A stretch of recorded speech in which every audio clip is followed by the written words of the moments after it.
Right, hello guys, it's Lewis here with the next Jill's Jack video. Jim's on Skype again. Next game, hopefully, we'll actually be in the same room together because we really need to get that sorted. Because the call is getting a bit crappy at the minute. Because I can understand what he's saying, but he can't really understand what I'm saying. So, we won 3-1. You probably know that. Well, the thumbnail says 3-1. This was a game we really had to win because we don't even have a manager. We were in the relegation zone. Coventry aren't the best team in the world, and if we lost, we would be in serious danger. Yeah, that'd be like our what, fourth loss in a row? Since Taylor was sacked, and that is saying something. So, firstly, we're going to talk about the squads. We had 2 new signings starting. We had John Marquis, or Marquis. Yeah, we had John Marquis and... How do you pronounce M-A-R-Q-U-I-S? Is it Marquis or Marquis? Well, he looks like Gareth Bale, so it doesn't really matter. Shout to Mad Dog. Basically, the announcer, when he said his name, said he looks like Gareth Bale. That's yeah, it was like, number 7, Doug Loft. Hey, number 8, Jake Essenthaler. Hey, number 9, a new signing. He looks like Gareth Bale. It's John Marquis. Yeah, that's just embarrassing. Anyway, we had a new left back. I can't even remember his name. It's Bradley gone. Yeah, something like that. Gons. Yeah, and also, before that game, we lost, what, 4 players? You'd have seen the React video with Jim about Danny Kedwell leaving. We also lost Matt Fish and Adam Barrett. In the description. Yeah, literally like a day after that video where Kedwell left, Matt Fish left. To the same club. Down team was recalled, and Barrett went to Southend. Yeah, so, and we don't even have a manager, so we were in a bit of a sticky situation. And we brought in Marquis and Garnston, if that's his name, and I think they played quite well, to be honest, but we're going to get into the main game. Simeon Jackson started for Coventry. Simeon Jackson, I remember that name.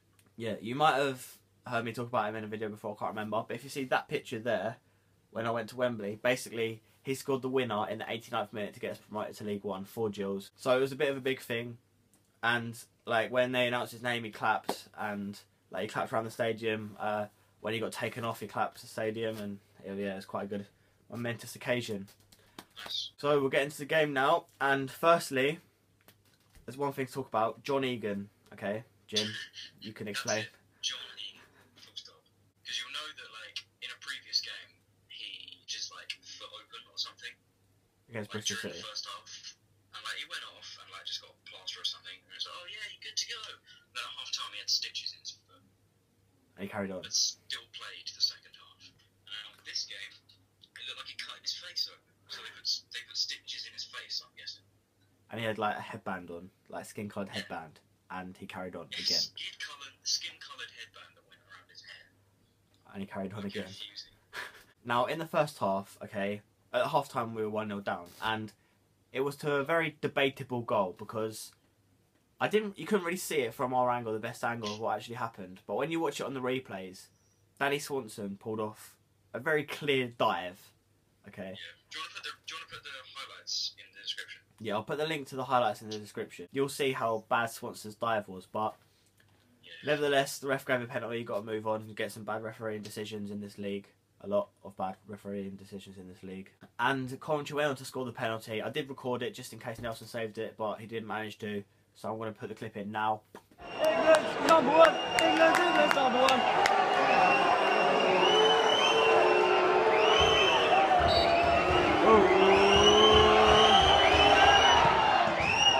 So yeah, you can see there that Nelson went the wrong way, but yeah, it wasn't a penalty, to be fair, Jim. Nevertheless, after that, Danny Swanson was the player that dived, and he's played for Peterborough, which is a club we know quite well because our friend Reece supports them. And when he went off, he got booed. He was getting booed when he got the ball, and he got booed at half-time. So yeah, it clearly wasn't a penalty. After that, we were playing very possession. That doesn't make sense. We're playing very possession, yes. And we wasn't creating much chances, so there became a chant. It was like, we need a manager, we need a manager, we need a... And there's quite a lot of people joining in, to be fair. And, well, we do, obviously. But after that, it was about half-time, and we came out, Coventry set out, really defensive structure. And Coventry didn't have one chance in yeah. second half. It was like when we went 2-1 up at the end, they like felt they were like, oh crap, we've got to attack now. Yeah. Right. What to do. And yeah, Coventry didn't really have an attack, but for me, we didn't play wingers again, which Jim picked up on, because defensively we were loose at the wings. Yeah, it was terrible. Like there's a recognised wing back for Coventry called Ryan Haynes. Is that his name? Yeah, Ryan Haynes, he's ginger, and he's He's like pretty good. he's a ginger wing back, and he is like the worst person we would have to face. We just like 4 centre mids. It doesn't work very well. We were playing 3 central midfielders with Dak playing behind the 2 strikers, and it's Pritchard played awful. Hess was alright, but Pritchard and Loft were terrible. Hoyt, Egan, Amer, the new West Brom loan guy, Garmston or whatever, and then Loft, Hess, Pritchard, Dak, Dak, Marquis, Marquez, McDonald. Pritchard had an opportunity at some point when he was on the edge of the box. The ball fell to him, perfect height for a volley, and he hammered it out of the stadium. Yeah. And it was such a It waste. wasn't just like a chance. It was like, oh, that wing back Garmston, he did brilliantly. He brought it like right up to the 6-yard box, just laid it across, just practically a tap in or just pass it into the net. Smashes it over the Rainer net. And yeah, he went off after that because he wasn't playing very well. We brought McGlashan on, and later on, we took off the new guy, didn't we? And we brought on, who was it, Dickinson. Dickinson, yeah. And I'm not really sure. I'm not really sure what the structure became. It sort of seems as if Hess went to left back. McGlashan came on and he absolutely changed the game because of his pace. Now, when we played Coventry on Sky at the Rico, you might have seen it because it was their first game back at the Rico.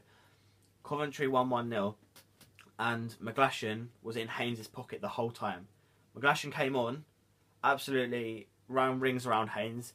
He scored a goal. He got fouled by Haynes for the penalty, which was also debatable, but nevertheless it was given a penalty. And he played really well. But at that point, or I can't remember if McGlashan came on before or after, but John Marquis got a goal, and I think it was really well deserved because I thought he played really well. Jim, Yeah, I think it was a pass forwards to Bradley Dack who had a shot. yeah, and then Bounces off the goalkeeper, and then like Marquis just like taps it in basically. Yeah, so it I was was pretty lucky, but you think he deserved the goal. Yeah, he did. We deserved the goal. it was a good poacher's goal, like to finish it off. Yeah. After the game, whoever did was it Darren Hare that did the interviews? Oh yeah. He said that they were thinking about taking Marquis off, but he got a goal, so he kept him on. Yeah, he deserved to stay on. Yeah, he played quite well. Anyway, that was in about the 82nd minute, was it? Or something like that. Yeah, probably. And then, in the 80th, like, we went forward yeah, quite a Marquis lot. scored 82nd minute, and then about 86th, 87th, Yeah, McGlashan comes running in again on the right wing as always. Like, against Haynes. Haynes slides in, and from me and Lewis's angle, it looked like one of the best tackles we've ever seen. Perfect. Got the ball first, with the right foot, studs down, completely clean it looked like. But then McGlashan went on the floor with his hands up, and the whole Jules team had their hands up, the whole Rainer men had their hands up, and it was a penalty.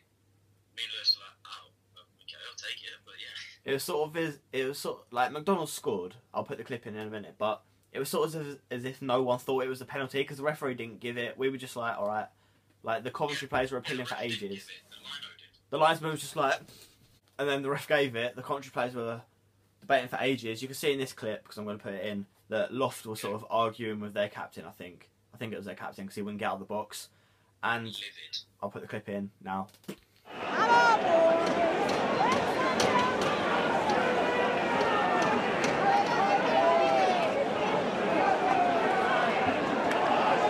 Come on, Cody.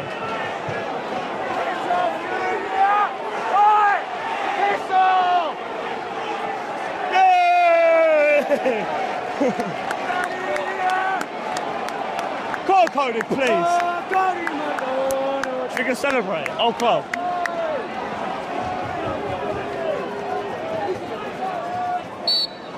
Come on.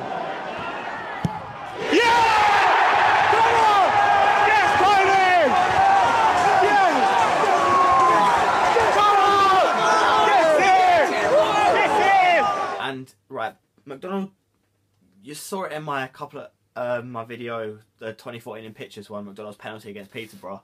it wasn't the best of penalties basically because the keeper got a hand to it and it went in. And McDonald has said like publicly he doesn't like taking penalties because he feels the pressure and stuff like that.